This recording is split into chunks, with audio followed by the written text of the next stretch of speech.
Bendito sea Jehová, nuestro Dios y Padre. Gracias, gracias, gracias. Estamos contentos, con problemas, con dificultades. Pero ¿quién nos separará del amor de Dios que es en Cristo Jesús? Ni la muerte, ni hambre, ni pestilencia, ninguna cosa creada nos podrá separar del amor de Dios que es en Cristo Jesús. Gloria, gloria al nombre del Señor. ¿Saben qué, mis hermanos? Ustedes se acuerdan, el jueves pasado habíamos estado rapidito, muy breve, el tiempo se nos había ido, y habíamos hecho referencia al milagro de la multiplicación de los panes y de los peces. ¿Se acuerdan? Allí en el libro, en el Evangelio de Juan, en el capítulo 6. No quiero empezar en esta noche sin que meditemos un poco en eso. Pero ¿sabes qué? Vayamos allí, a Juan, pero vamos a ir primero al capítulo 20. Gloria al nombre del Señor. Juan capítulo 20. Bendito sea el nombre del Señor. Mi hermano, muchas veces uno escucha a los predicadores que te dicen, si está en la Biblia, si hay algo que el Señor lo dijo, puedes con toda seguridad creer que Él te lo va a dar, creer que Él lo va a hacer en tu vida. Pero ¿sabes qué, mi hermano? Hay cosas que el Señor hizo y que no están escritas en la Biblia. Fíjense lo que dice allí en Juan capítulo 20, en el verso 30.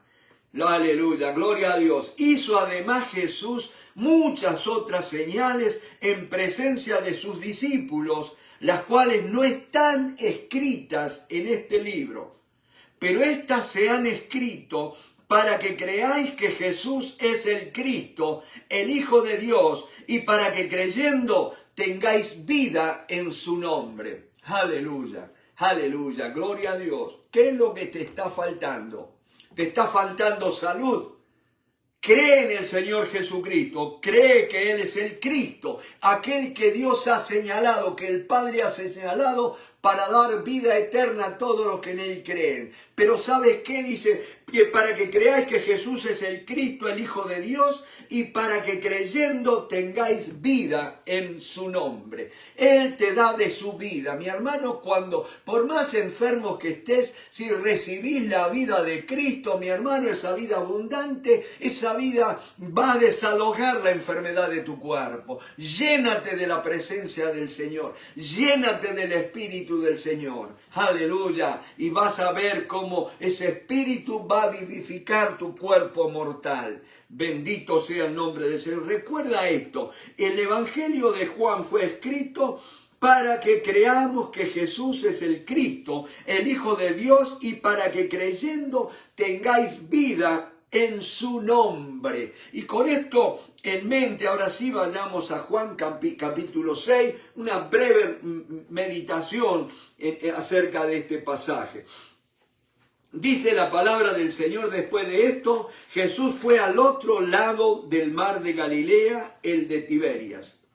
Y le seguía gran multitud porque veían las señales que hacía en los enfermos. Mi hermano, aleluya, es todo lo que nosotros necesitamos. Que el Cristo resucitado, el Cristo que predicaban los apóstoles, aquellos primeros discípulos, el Cristo que predicó la iglesia a través de los siglos, mi hermano, ese Cristo resucitado, ese Cristo que es el mismo, ayer, hoy, por los siglos, cuando nosotros creemos. Note, acá hay una palabra de Dios. Dice el Señor: si yo fuere levantado, si yo fuere exaltado, si yo fuere puesto en alto en mi iglesia, a todos atraeré a mí mismo, hacia mí mismo. Gloria a Dios, el Señor es el que atrae a la gente. Bendito sea el nombre del Señor. El trabajo de la iglesia es exaltar a Cristo, glorificarle a Cristo, proclamar las alabanzas del Señor, las maravillas del Señor, dar testimonio de la grandeza de su poder. Por eso, mi hermano, dale gracias a Dios por cualquier dificultad que estés pasando, cualquier necesidad que tengas. El Señor la va a suplir en esta noche. El Señor no es deudor de nadie, mi hermano. Gloria. Dice la palabra que Él nunca volvió a nadie con las manos vacías. El Señor dice que es galardonador de los que le buscan. Bendito sea el nombre del Señor. Y fíjese que dice que y le seguía gran multitud porque veían las señales que hacía en los enfermos. Había muchos predicadores en aquel tiempo, mi hermano, como lo hay a través de todos los tiempos, tantas religiones, tantas creencias, y Jesús vino a ser la voz de uno más, vamos a decir así, entre las muchas ofertas que había, entre las muchas apelaciones a la fe, a la credulidad de la gente. Pero sabes que Él era el verdadero mensaje. Gloria al nombre del Señor. Y cuando Él empezó no solo a hablar, sino a hacer esos prodigios, esas señales, dice, y si no creéis mis palabras, creed por las obras que yo hago, dice. El Padre que obra en mí hace las obras, gloria. Y dice que nosotros también haríamos obras mayores, porque dice, yo voy al Padre, aleluya. Y acuérdense que cuando Él se iba al Padre, Él iba a enviar al Espíritu Santo. Ahora el Espíritu Santo está en nosotros, nosotros tenemos que creer, tener la confianza, tener la seguridad que mayores obras aún haremos. Gloria al nombre del Señor. Y el otro tema, si nosotros empezamos a caminar en prodigios, señales y milagros del Cristo resucitado, grandes multitudes se van a venir, mi hermano. Grandes multitudes. Yo me animo a confesar esto. Grandes multitudes van a empezar a venir a la iglesia cuando vean los milagros que Jesús hace, porque hay una persona que cree. Gloria al nombre del Señor. Y dice, grandes multitudes le seguían porque veían las señales que hacía en los enfermos. Gloria al Señor. Y noten esto. Entonces subió Jesús a un monte. O sea, se subió a la ladera de una colina, de una elevación, porque no hay monte, no hay montaña muy alta, ¿no es cierto? A la ladera, en la falda de una colina, de un cerro, vamos a decir así. Y se sentó allí con sus discípulos.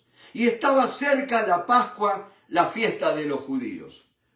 Ya la sombra de la cruz se cernía sobre la vida del Señor. Sabía que le quedaba poco tiempo para obrar. Y ¿sabes qué, mi hermano? A nosotros también, a la iglesia, no le queda mucho tiempo para obrar. Ya basta de mañana, el mañana no existe. Tenemos que empezar a vivir como si hoy fuera el último día, mi hermano. Tenemos que arreglar, aquí hoy, oh, aleluya, el Señor está hablando, aleluya, dice así, aquí hoy es el día de salvación. Dice que no debemos recibir en vano la gracia de Dios. Aquí hoy es el día aceptable, aquí hoy es el día de salvación. Gloria a Dios, no hay otro día. No fue ayer, no será mañana. Hoy es el día de salvación. Y salvación es ponerse a cuenta con Dios. Cuando yo digo salvación, yo no hablo a un inconverso, no hablo a un candidato a venir a la iglesia. Yo hablo a los que están en la iglesia, porque necesitamos vivir en la salvación hoy. Renuévame el gozo de tu salvación, oraba el salmista David. Mi hermano, la señal inequívoca de la salvación es el gozo en la vida del creyente y el servicio a los demás. Mi hermano, hay dos cosas, ¿sí? Nosotros la complicamos tanto. Mire que se han escrito libros acerca del Señor Jesucristo. Mire que si hay versiones de la Biblia. Impresionante la cantidad de todo. Pero todo, mi hermano, toda la fe, toda la ley de Dios se resume en dos palabras, nada más. Si nosotros vivimos de acuerdo a esas dos palabras, la vida se nos simplificaría mucho más. ¿Y sabe cuáles son esas dos palabras? Amarás al Señor tu Dios con toda tu mente, con todo tu corazón, con toda tu alma, con todas tus fuerzas. Amar a Dios por sobre todas las cosas. Y el siguiente mandamiento es, y amarás a tu prójimo como a ti mismo. No hay otra cosa, mi hermano. Amar a Dios y amar a las personas, a nuestros semejantes. Si nosotros, si el mundo, si los religiosos y aún los no religiosos viviéramos de acuerdo a estas dos palabras, mire qué distinta sería la cosa. Ahora miren cómo está el mundo, ¿no es cierto? Lo complicamos todo, mi hermano. Aún la gente de la iglesia con tanta teología, tantos puntos teológicos y qué sé yo, cuando el evangelio, el mensaje es bien sencillo. Gloria a Dios. Entonces dice, Estaba cerca la Pascua, la fiesta de los judíos. Mi hermano, ya el judaísmo, la religiosidad no había podido dar una respuesta a las necesidades del ser humano. Y ahí está el Señor Jesús, y Él va a hacer una declaración solemne, una enseñanza solemne en este tiempo. Y entonces dice la palabra ahí en el verso 9, cuando alzó Jesús los ojos y vio que había venido a él gran multitud, no dice multitud, ya nosotros nos conformaríamos con una multitud, ¿no es cierto que viniera? Pero dice gran multitud, gloria al Señor. Dijo a Felipe, ¿de dónde compraremos pan para que coman estos? Acuérdense que los que van a comer van a ser 5.000 varones, o sea, sin contar las mujeres ni los chicos. O sea que puede haber habido fácilmente allí 20.000 personas.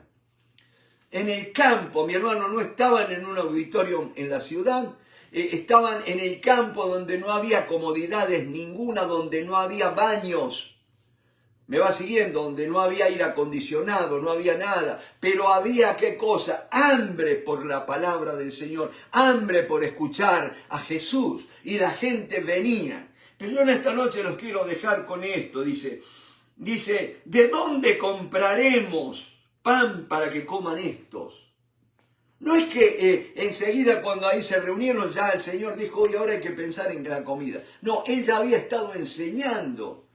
Y llega el momento, mi hermano, porque los otros evangelios hablan que no quería despedir a la multitud porque dice, desmayarán por el camino. ¿Dónde van a encontrar pan para que coman? ¿No es cierto? No los quiero mandar así. Entonces vemos que no era que ahí cuando recién se reunieron ya estaban. El Señor pensando en darles de comer. No, habían pasado el día en enseñanza. Me va siguiendo, por eso hay que leer toda la Biblia para armar el cuadro completo. Y fíjense, mi hermano, dice, ¿de dónde compraremos pan para que coman estos? Pero esto decía para probarle. O sea, mi hermano, a veces nosotros cuando oramos le damos indicaciones al Señor de lo que haga, de lo que no tenga que hacer. A veces le encomendamos los médicos para que los guíe, para que los médicos se den cuenta de lo que tienen que hacer. Deja todo en las manos del Señor, simplemente. ¿No es cierto? ¿De dónde compraremos pan para que coman esto? Yo no sé cuál es tu oración, cuál es tu necesidad, pero sí sé cuál es tu pregunta. ¿De dónde vendrá mi socorro? ¿No es cierto? ¿Dónde vendrá la solución a mi problema? Un poco como la mujer samaritana. El pozo es profundo y no veo con qué vas a poder sacar agua. No veo. Mi hermano, el problema no es que no ves. Mi hermano, no es, y si vos no ves, no es porque no hay. No ves porque no podés. Pedile revelación al Señor. Antes de empezar a preocuparte, antes de empezar a enceguecerte, antes que el temor llene tu corazón, que no te pase como aquellas mujeres que fueron al sepulcro el día domingo, el día de la resurrección, y estaban preocupadas porque ¿quién le iba a remover la piedra? Y cuando fueron ya la piedra había sido removida. Mi hermano, el Señor te dice, no te preocupes. Yo soy el que remueve piedras, aleluya. El que saco los obstáculos. Si dijeres este monte, quítate, desarráigate y échate en el mar, aleluya. Y no dudares en tu corazón que lo que digas será hecho, lo que digas te será hecho, dice el Señor. Gloria al nombre del Señor. Entonces, esto decía para probarles, ahí en el verso 6, porque él sabía lo que había de hacer. Acuérdate esto, el Señor siempre sabe lo que tiene que hacer. Aleluya, o sea, no te rompas la cabeza cómo va a ser. El Señor sabe, simplemente Él quiere que tú vengas a Él y te pongas a los pies de Él. Y dice la palabra, Felipe le respondió, aleluya, 200 denarios de pan no bastarían para que cada uno de ellos tomase un poco. Enseguida ya calculó, sacó la calculadora Felipe y dice, contó las cabezas, ¿no es cierto? Dice, y si un varón come tanto, bueno, 200 denarios, no me pregunte cuántos kilos de pan eran o cuántas libras de pan eran, pero para Felipe no alcanzaba para darle un poquito, un pedacito, un tipo Santa Cena, ¿no es cierto?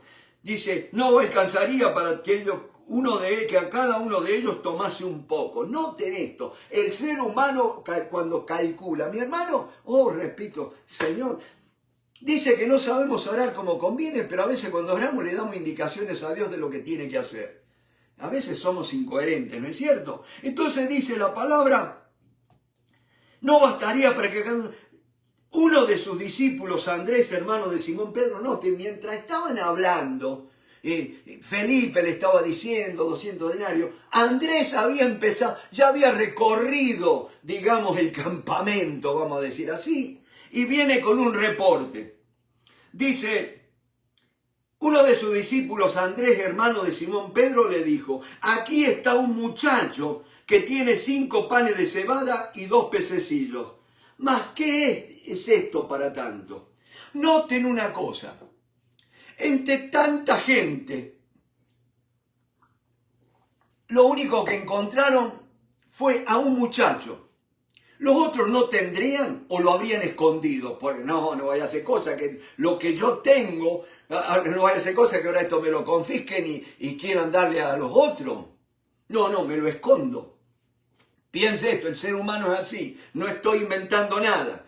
Póngale mente a la palabra de Dios. Más de uno, yo no creo que ellos hayan estado. Pero ¿sabes qué? Ponele que no hayan tenido ya más comida. Pero qué raro que un muchachito, sí tenía 5 panes, 2 peces y 5 panes. Entonces dice, aquí está un muchacho que tiene 5 panes de cebada y 2 pececillos. El pan de cebada era el pan de los pobres y 2 pececillos. ¿Qué es esto para tanto? Noten el primer milagro, que un muchacho no se haya comido toda la comida. Es el primer milagro. Segundo, ¿por qué ese muchacho no se había comido toda la comida? Porque la mamá era tipo Alicia, le había puesto un montón de comida en la canasta porque sabía que este chico iba a ir a escuchar a Jesús y sabía que Jesús enseñaba, llevaba tiempo enseñando, iba a estar varias horas allí, entonces la mamá le llenó la canasta de comida. ¿Será por eso? No, yo creo algo más, mi hermano. Este chico quería estar más tiempo con Jesús, no se quería perder nada. Dice, yo voy a comer de a poquito para que me dure más, para no tener que irme. Quiero estar con Jesús. La bendición de Jesús es para aquellos que quieren estar, no para aquellos que dicen, ya es la hora de comer, me voy. El muchachito no se había comido todo porque quería hacerlo durar, quería seguir escuchando al maestro. Pero qué lindo que dice, y aquí está un muchacho que tiene 5 panes de cebada y 2 pececillos. ¿Mas qué es esto para tantos? Entonces Jesús dijo, haced recostar a la gente. Ya lo habíamos hablado el jueves, ¿se acuerdan? Qué lindo saber el Salmo 23. A veces dicen, pero el Salmo 23 es para los chicos y para los velorios. No, mi hermano, el Salmo 23 es para cada día, mi hermano. Cada día, la oveja está con el pastor cada día, mi hermano. Ya nunca vamos a ser tan crecidos, espiritualmente hablando, que no necesitemos la cercanía del pastor. Gloria a Dios. Yo necesito la cercanía, la comunión con el pastor. Yo no me las creo saber todas. Yo necesito aquel que me cuida, aquel que me dice que en lugares de delicados pastos me hará descansar, aquel que dice, confortará mi alma. Hoy que hay tantos problemas, mi hermano, con el estrés, con las dificultades. El estrés es la base de la mayoría de las enfermedades. La preocupación, cuando vos estás preocupado, mi hermano, aún el organismo, el corazón bombea sangre, el páncreas libera azúcar en el torrente sanguíneo y allí vienen todos los problemas de salud porque vivimos con un alma que no ha sido confortada, no hemos aprendido a descansar en las manos del Señor, en los brazos amorosos del buen pastor. Confortará mi alma, me hará sentir cómodo aún en medio de las dificultades. Los médicos te hablan de el estrés no es un síntoma, es un estado. un estado que vos estás viviendo como un dolor sordo que no se te va. Hay situaciones en el trabajo, en la familia, que te incomodan, que te molestan, que te hacen sentir mal, que te estresan. Esos agentes se llaman estresor, ¿no es cierto? Y allí está el buen pastor que te va a confortar tu alma para que te sientas en armonía, en paz, mi hermano. Porque cuando no estamos en paz, estamos agitados y no podemos oír la voz del maestro. Las mujeres estaban preocupadas, llorosas y no reconocieron a aquel que había resucitado. Gloria al nombre del Señor. Y dice la palabra, los hizo recostar allí y había mucha hierba en aquel lugar y se recostaron como en número de 5.000 varones. Por eso yo le hablo de por lo menos 20.000 personas que estaban. ¿Qué pastor no quisiera tener una reunión de 20.000? ¿Quién no quisiera tener un estudio bíblico para 20.000? ¿No es cierto? La clave está que no es que yo me prepare.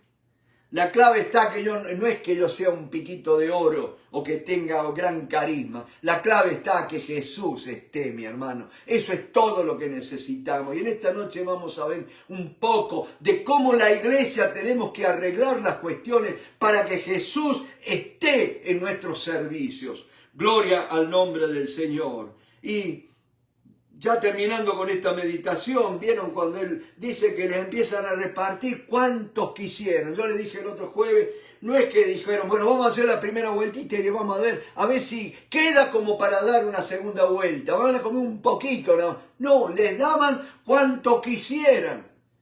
Y vayan que si vos la gente le decís, miren, pueden agarrar cuanto quieran. Te dejan sin nada. Pero miren que... Por más, miren que había gente que se ve que manotearon y ¿se acuerdan si eran judíos? ¿Se acuerdan del pueblo de Israel con el maná? Dios le dijo, junten lo que van a comer en un día, pero todo que hicieron, no, yo ¿por qué voy a venir? Mañana quiero tener comida para toda la semana, amontonaron y se les llenó de gusanos la comida, ¿no es cierto? Y ese día también muchos acapararon peces y panes. Porque dice que le daba cuanto quisieran. Dios te da sin medida, mi hermano. No te pongas en religioso a ponerle medida a Dios. Dios te da abundantemente y sin reproche. Gloria a Dios. Pero eso sí, un día vas a tener que rendir cuenta con las cosas que Dios te dé. Pero mientras tanto Dios es generoso y te da. Mi hermano, el generoso te da sin preguntarte para qué estás pidiendo. ¿Me va siguiendo? Porque Dios, a pesar de que es tu Padre, a pesar de que es Dios, a pesar de que es el Señor, no es padrino. El padrino para ayudarte después te quiere controlar la vida. Dios no es padrino, ni menos un padrino siciliano. Gloria al nombre del Señor. Le dio cuanto quisiera. Dice, dice, aquellos panes, dando gracias, repartió en versículo 11, entre los discípulos ante los que estaban recostados, asimismo de los peces, cuanto querían. Panes y peces cuanto querían. Pero se acuerdan que yo después les comenté, y cuando se hubieron saciado, cuando ya estuvieron llenitos, cuando ya no podían comer más, ¿qué les dijo Jesús a los discípulos? Recoged los pedazos que sobraron para que no se pierda nada. Aleluya. Recogieron pues y llenaron 12 cestas de pedazos que de los 5 panes de cebada sobraron. Note, no dice y de los peces, sino de los 5 panes de cebada. ¿Saben por qué? Porque saben que el pescado no dura mucho, y más si está fuera del refrigerador.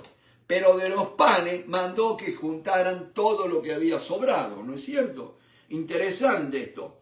Y dice, para que no se pierda nada. Recogieron pues y llenaron 12 cestas de pedazos, que de los 5 panes de cebada sobraron a los que habían comido. Gloria al nombre del Señor. Aquellos hombres entonces, viendo la señal que Jesús había hecho, dijeron, este verdaderamente es el profeta que había de venir al mundo. ¿Me van siguiendo? Las señales son la indicación de que el Jesús es quien dice ser. Aleluya. Gloria al nombre del Señor. Y las señales tienen que seguir para confirmar la palabra, no a mi vida, no que yo soy el gran evangelista ni el apóstol, no, no, no. El Señor confirma su palabra y eso me da confianza porque no soy yo el que provoca los milagros, es Dios confirmando su palabra. O sea, yo todo lo que tengo que hacer es predicar la palabra, soltar la palabra. Por eso Pablo decía, oren por mí para que yo predique la palabra como debo predicarla. Aleluya, para que corra la palabra. Bendito sea el nombre del Señor. Amén. Vamos entonces a Primera de Timoteo, capítulo del 5, la última recomendación, mandato, ¿qué recomendaciones? Mandato que Pablo le está haciendo a Timoteo. Acuérdense que Timoteo es una carta que Pablo escribió a su discípulo para que sepas cómo conducirte en la casa de Dios, en la iglesia, que es la casa de Dios, columna y baluarte de la verdad. ¿Cuántas veces cuando un muchachito tiene el llamado, siente el llamado al ministerio, uno enseguida dice, tenés que ir a un seminario, a un instituto bíblico a prepararte? Mi hermano, si estamos sintiendo el llamamiento de Dios, metete de lleno en la palabra de Dios, metete de cabeza en la Biblia, porque toda la escritura es inspirada por Dios y útil para corregir, para instruir, para que el hombre de Dios esté enteramente preparado para toda buena obra. Es la Biblia, la palabra de Dios, las Sagradas Escrituras, las que nos equipan para el ministerio, nos capacitan, mi hermano. Gloria al nombre del Señor, gloria al Señor. Y entonces, fíjense, vamos a leer capítulo 5, el verso 21. Y acá está Pablo hablando de un tema peligrosísimo. Hay por lo menos tres focos potenciales de conflicto en la iglesia. Focos que pueden originar conflictos en la iglesia. Entonces Pablo, antes de meterse a tratar esos temas, él le va a decir a Timoteo, te encarezco delante de Dios y del Señor Jesucristo y de sus ángeles escogidos. Te encarezco, te amonesto, te ruego solícitamente, de una manera solemne, delante de Dios, o sea, como poniéndole presión para que Él lo hiciera. Te encarezco delante de Dios y del Señor Jesucristo y de sus ángeles escogidos. Noten qué solemne. Y después va a volver a repetir esta amonestación. Pero acá le dice que guardes estas cosas. ¿Qué cosas? Todo lo que ha venido hablando Pablo a Timoteo. ¿Se acuerdan que había hablado de cómo tratar a los ancianos? Cómo tratar a las viudas. ¿Se acuerdan todo eso? Y ahora él va a decir que guardes estas cosas sin prejuicio. ¿Qué cosas? Ahora puedo entender también las cosas que él va a comenzar a hablar ahora. Es un tema muy, muy, muy bravo. Y entonces, mis hermanos, ahí le dice Pablo a Timoteo, que guardes estas cosas sin prejuicio. ¿Qué es prejuicio? Prejuicio es aquello que te frena para aceptar a otros. ¿No es cierto? Uno siente prejuicio por cierta gente, siente algo como un rechazo, eso es un prejuicio. Un juicio previo, anticipado, que yo me hago ya con solo ver a la persona, y, este no vale nada, o este otro. Y a veces nos equivocamos, ¿no es cierto? Pero bueno, prejuicio. El obrero, el siervo de Dios, el pastor, el ministro, tiene que ser una persona sin prejuicios. No tiene que ser un prejuicioso. Y dice la palabra, no haciendo nada con parcialidad. Parcialidad, ¿qué es parcialidad?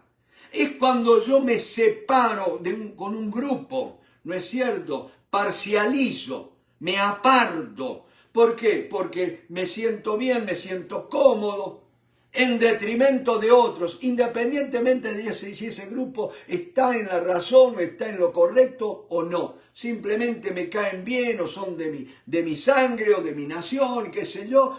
Parcializamos, o porque el estatus, ese tipo, mira el auto que maneja, mira el trabajo que tiene, este médico, aquello, parcializamos, hacemos acepción de personas. Dos cosas que el siervo del Señor no se debe permitir: tener prejuicios y ser parcial, hacer acepción de personas.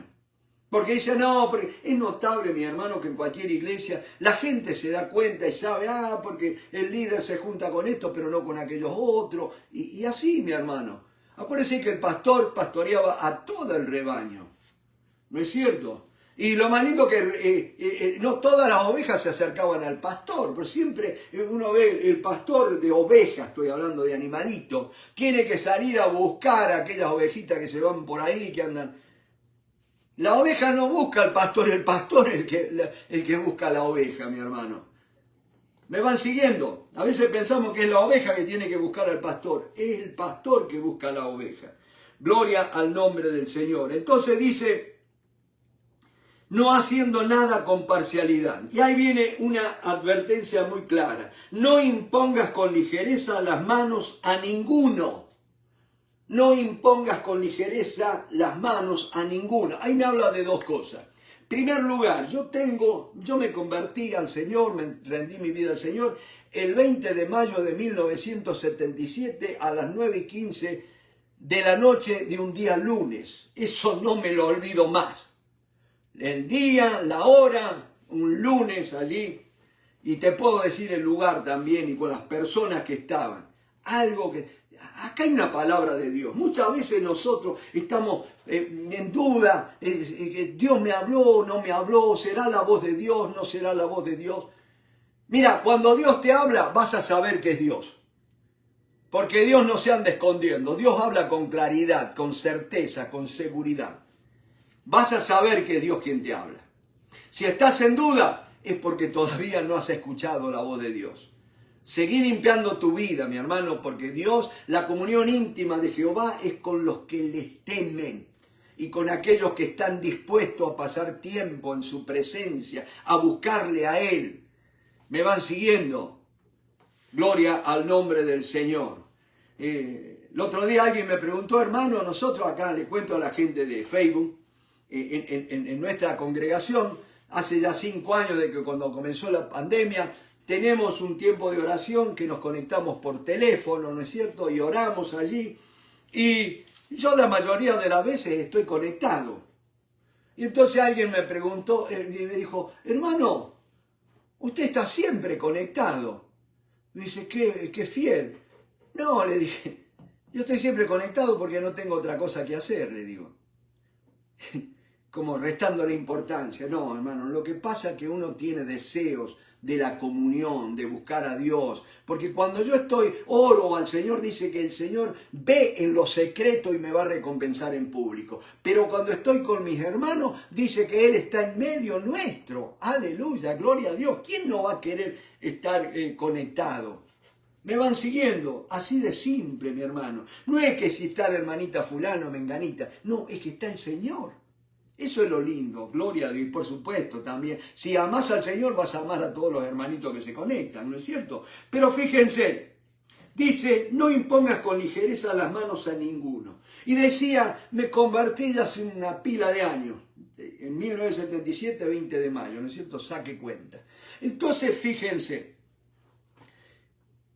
48 años hace que me convertí a Cristo, o que Cristo me rescató, porque realmente... ese sí que me rescató.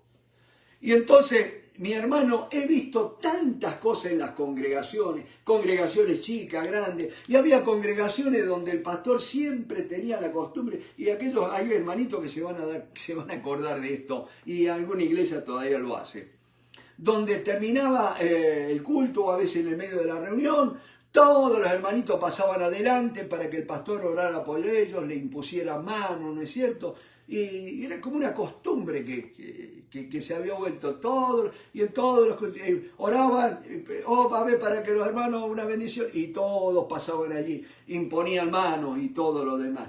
Mi hermano, la imposición de manos no es para los creyentes, para que cada domingo que ore por mí, póngame las manos, ¿no es cierto? No, la imposición de manos, habla Pablo, para el ministerio, para apartarle al ministerio. Y la única vez que me habla de poner la mano sobre los enfermos es cuando uno está predicando a los inconversos en la calle y dice que sanarán. Porque a los de adentro, a los que están enfermos, no dice oren ni poniéndoles manos, no, dice ungiéndole con aceite, habla para los que están dentro de la iglesia. La imposición de manos para sanidad es para cuando uno predique el evangelio en la calle, vamos a decir así. ¿Me van siguiendo? Pero nunca para hacer una costumbre de que todos los domingos pase adelante, que voy a orar por ustedes, les voy a imponer manos. No, no impongas con ligereza las manos. Ahora también me dice de otra cosa. Acuérdense que la imposición de manos es para separación para el ministerio. O sea, ¿qué me dice? En palabras de uno de mis maestros, don Raúl Caballero Yocú, él siempre nos decía: no sean rápidos para imponer manos. ¿Por qué? Porque es fácil nombrar a alguien para el ministerio, pero es muy difícil sacarlo. ¿No es cierto? Porque a veces uno se apresura a nombrar al ministerio a alguien y después uno ve cosas que están mal, que no vimos que nos equivocamos o que la persona no era lo que parecía ser. ¿Vieron cómo hay muchos que están haciendo carrera en la iglesia, por ahí hacen todas las cosas bien y después con los nombres ya después se quedaron ahí? Hay que tener cuidado con eso. Por eso Pablo dice: no impongas con ligereza, o sea, con rapidez. No seas rápido para imponer las manos, para andar nombrando gente al ministerio. No seas rápido. Espera ver frutos. ¿No es cierto? No impongas con ligereza las manos a ninguno, ni participes en pecado ajeno. Mi hermano, ¿sabes por qué no tengo que imponer las manos con ligereza sobre nadie para ponerlo en el ministerio? Porque el hermano que yo le impuse mano, que lo levanté para el ministerio, después cae en pecado, yo soy responsable también. ¿Me va siguiendo? Porque yo lo puse. No es que, el hermano pecó, me faltó la... No, yo también soy culpable. Por eso es que dice Pablo: no impongas con ligereza las manos a ninguno, ni participes en pecados ajenos. Vos le impusiste la mano, pero te identificaste con esa persona. Te hiciste uno con esa persona. ¿Me vas siguiendo? Si él se metió la pata, vos también sos responsable, porque lo ordenaste al ministerio, es lo que está diciendo Pablo. ¿Me vas siguiendo? Perdóneme que le hable así en palabras de callejera un poco, ¿no? Y dice: consérvate puro. Yo puedo contaminarme, mi hermano, cuando me largo a imponer manos, porque usted sabe, hay una cosa, mi hermano, sobre todo he visto cuando uno ha visto tanta agua pasar bajo el puente, hermanitos que me imponen manos a hermanitas y qué sé yo, y después vienen las tentaciones y todo lo demás. Por más que se haga en público y en la iglesia, un toque de la mano de un hombre sobre el hombro de una mujer muchas veces puede encender algo, y no es justamente la devoción a Cristo. Entonces dice: consérvate puro. Ahora viene la otra cosa: ya no bebas agua, sino usa de un poco de vino.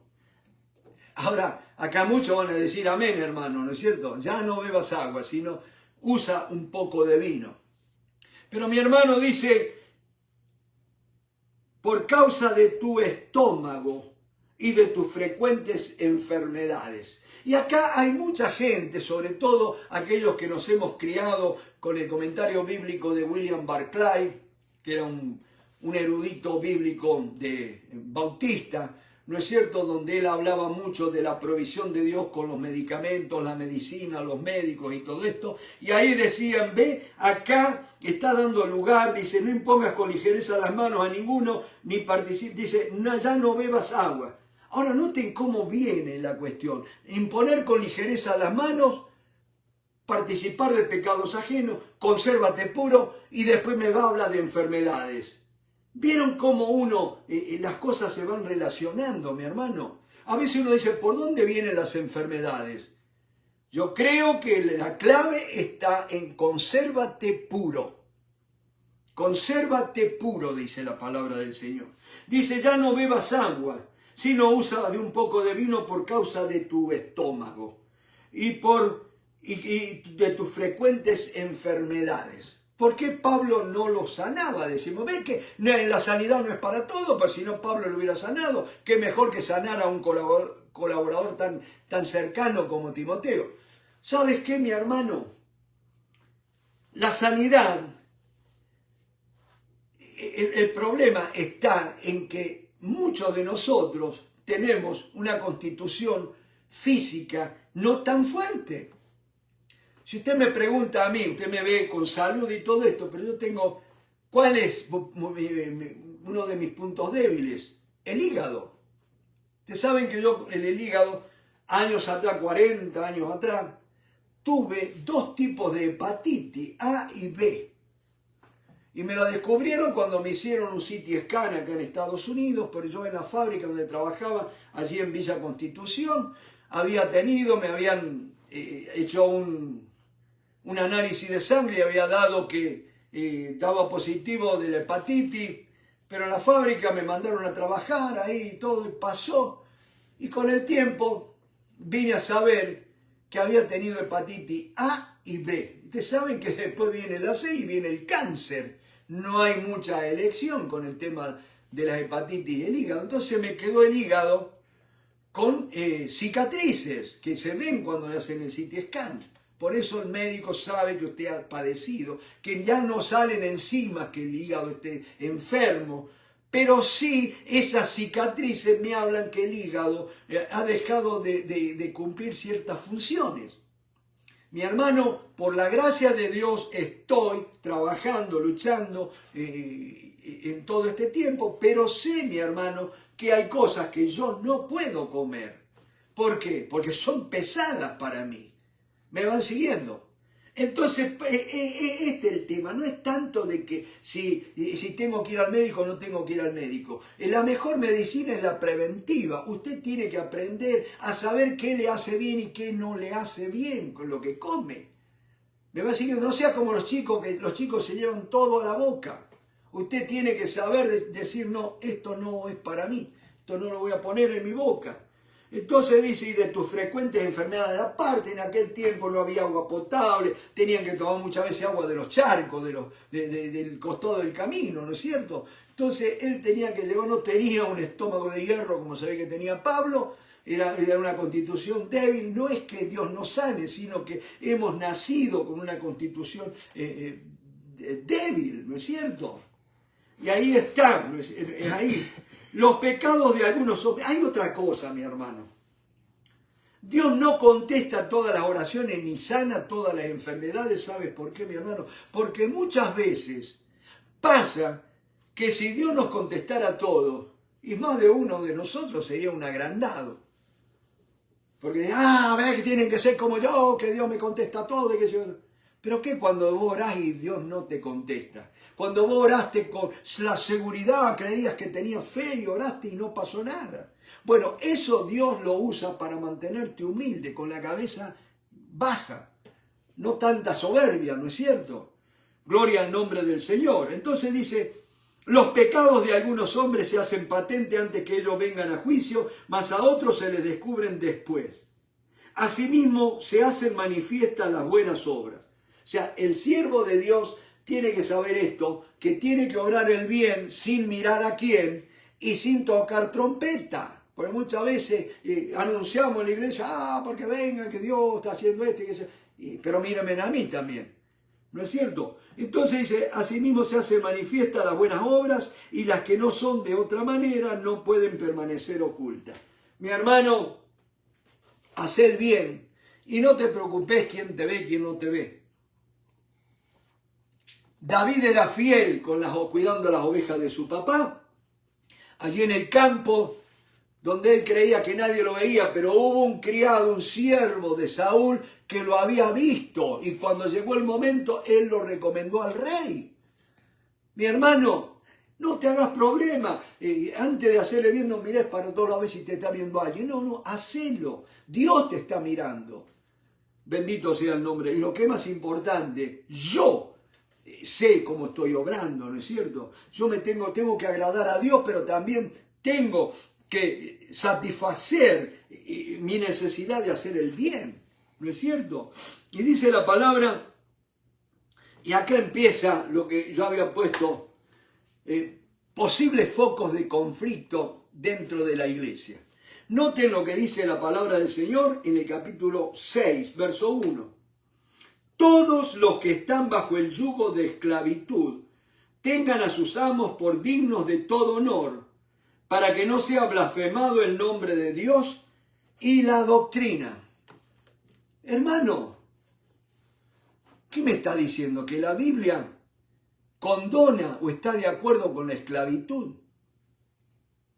Porque acá parece que sí. Todos los que están bajo el yugo de esclavitud tengan a sus amos por dignos de todo honor. Ahora, mi hermano, los amos no los trataban con cariño a los esclavos. ¿Me va siguiendo?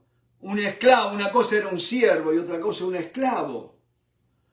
Mi hermano, el esclavo generalmente eran prisioneros de guerra. Generalmente eran aquellos que se habían endeudado y al no poder pagar venían y los tomaban por esclavos. ¿No es cierto? Muchas veces habían cometido crímenes y entonces el castigo era que tenían que servir como esclavo y se lo daban a alguien. Mi hermano, en el Imperio Romano, en la época de Pablo, se calcula que había más de 60 millones de esclavos. Ahora, gracias a la esclavitud, Roma fue lo que fue. Gracias a la esclavitud, Grecia llegó a ser Grecia. ¿Sabes por qué? Porque la esclavitud, ¿qué generaba? Mano de obra barata. Hermano, que el esclavo hacía trabajo que no era retribuido, entonces el amo se quedaba con toda la riqueza. ¿Me van siguiendo? Ahora, mi hermano, ¿por qué viene la esclavitud? La esclavitud viene no por mandato de Dios. La Biblia, hay que aclarar, mi hermano, la Biblia es el mensaje de Dios, pero puesto en el contexto histórico en que estaban viviendo. Ahora recuerden, la esclavitud no fue impuesta por los judíos, por Israel. Acuérdense que Israel estaba bajo el imperio romano y los romanos practicaban la esclavitud. ¿Me van siguiendo? Ahora, los judíos dicen sí, pero también los israelitas también tenían esclavos y parece que Dios legislaba la esclavitud y todo esto. Hay algo, mi hermano, ¿por qué? Dice, ¿por qué la Biblia no se opone? No dice la Biblia, no atacó a la esclavitud abiertamente, no la denunció. Y hay mucha gente que hoy en día no dice lo mismo. Y más cuando ven la historia de los Estados Unidos, que acá hasta no hace mucho estuvieron luchando en contra de la esclavitud. Había sido abolida, pero la discriminación racial seguía y el racismo sigue galopante en este país. ¿Por qué el racismo? ¿Por qué la esclavitud? Y es muy simple, mi hermano, porque el ser humano siempre se cree superior al otro. Y lamentablemente, mi hermano, hay que decirlo, mucha gente de iglesia creyó que ellos eran los elegidos de Dios. Se creían superiores a los demás. Y así fue el hombre blanco conquistando a los indígenas y todo eso, y los masacraron y los dominaron allí. Siempre el ser humano se cree más de lo que es. Siempre, siempre, mi hermano. Ahora, Dios no es que condonó, no es que estuvo de acuerdo con la esclavitud. Él nos muestra, da su mensaje en el contexto que estaban viviendo. Demuestra cómo era la sociedad en ese tiempo. Cómo el hombre que Dios creó, dice que de una sola sangre Dios hizo todas las razas, todos los géneros, raza es una sola, pero todos los géneros, las etnias, de una sola sangre, de Adán y Eva. Y miren la discriminación que hay, los prejuicios raciales que hay, todo lo demás. Cómo el hombre se fue pervirtiendo, ¿no es cierto? Y decía mi hermano que incluso aún dentro de corrientes protestantes, mucha gente pensaba en lo que de acá se conoce como el destino manifiesto, que Dios había elegido a cierto casualidad blancos y de ojos azules y protestantes, como el linaje escogido de Dios para gobernar, dominar el mundo, conquistar el mundo, ¿no es cierto? ¿De dónde sacaron eso, mi hermano? Y sí, lo hicieron con la Biblia en la mano. Es muy peligroso cuando usamos la Biblia con fines políticos. Y dice la palabra del Señor, tengan a sus amos por dignos de todo honor para que no sea blasfemado el nombre de Dios y de la doctrina.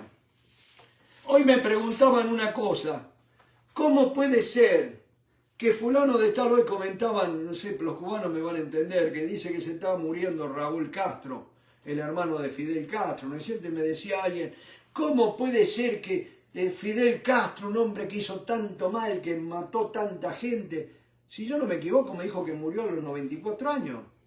Dice, ¿cómo? Y murió durmiendo, dice, cuando tenía que haberse muerto revolcándose, sufriendo y qué sé yo. ¿Cómo? ¿Por qué Dios está? Dios no existe, Dios me decía. Porque como un dictador como Fidel Castro y tantos otros dictadores, ¿no es cierto? Y ahora Raúl Castro que dice que está muriendo, ¿cómo Dios los deja ahí? Y yo le digo, no, ¿sabes qué? Al contrario, porque Dios es justo, permite que ellos mueran en paz. ¿Sabes por qué? Digo, ¿te acordás del rico, Lázaro y el rico? ¿Se acuerdan? Lázaro, aquel pobre hombre que dice que todos los días se paraba a la puerta de aquel hombre que vivía en banquetes, ropas esplendorosas y qué sé yo. Dice que venían los perros y le lamían las heridas y aquel rico no le daba nada para que comiera y un día murieron los dos. ¿Se acuerdan la historia? Bueno, y entonces ahí cuando termina la historia le dice, tú ya tienes tu parte en esta vida y Lázaro tuvo solo sufrimientos.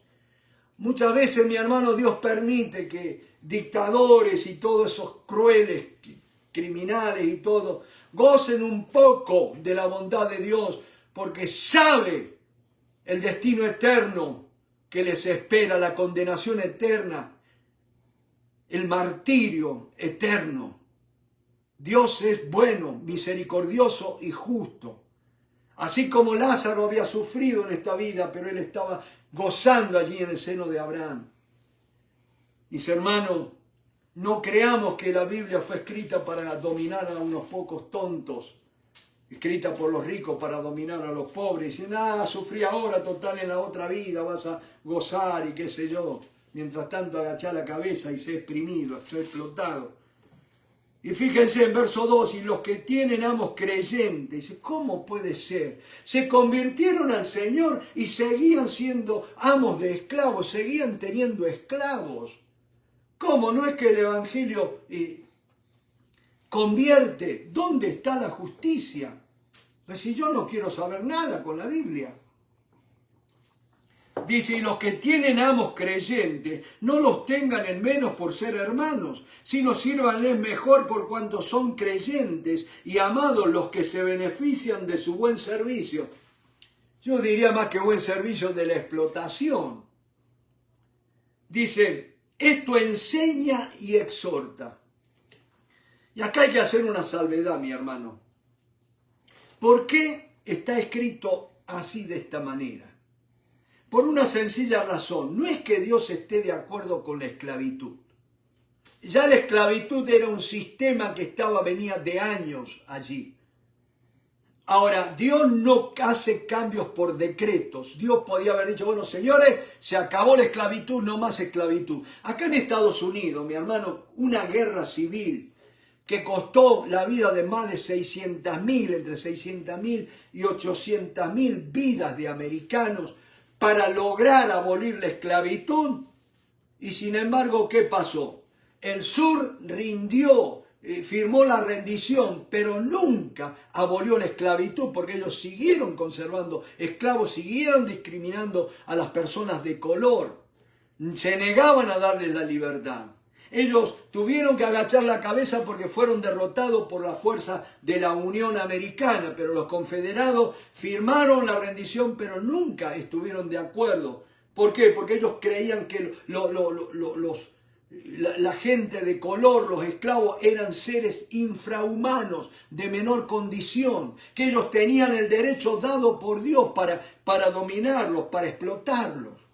Es más, muchos amos cristianos que hacían Biblias cercenadas, donde sacaban textos bíblicos completos para que apoyaran la esclavitud, para que los esclavos les rindieran un servicio mayor, porque se lo estaban dando a Dios.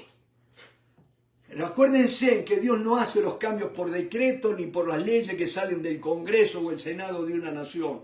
El cambio que provoca Dios viene dentro del corazón. Por eso, mi hermano, el Evangelio es que la buena noticia que Cristo murió en la cruz y que fue sepultado y al tercer día resucitó para venir a morar, a vivir en cada uno de nosotros, y así nosotros podamos ser las personas que Dios quiere que seamos. La única persona que agradó a Dios, la única persona que cumplió a cabalidad la ley de Dios, las santas y justas demandas de Dios, se llama Jesucristo. Y hoy es el día aceptable para que puedas rendir tu vida a Cristo si no lo has hecho, y tú como cristiano también deja de luchar por querer agradar a Dios.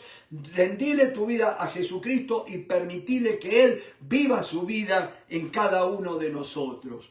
Porque si no, mis hermanos, vamos a seguir dando un mensaje confuso.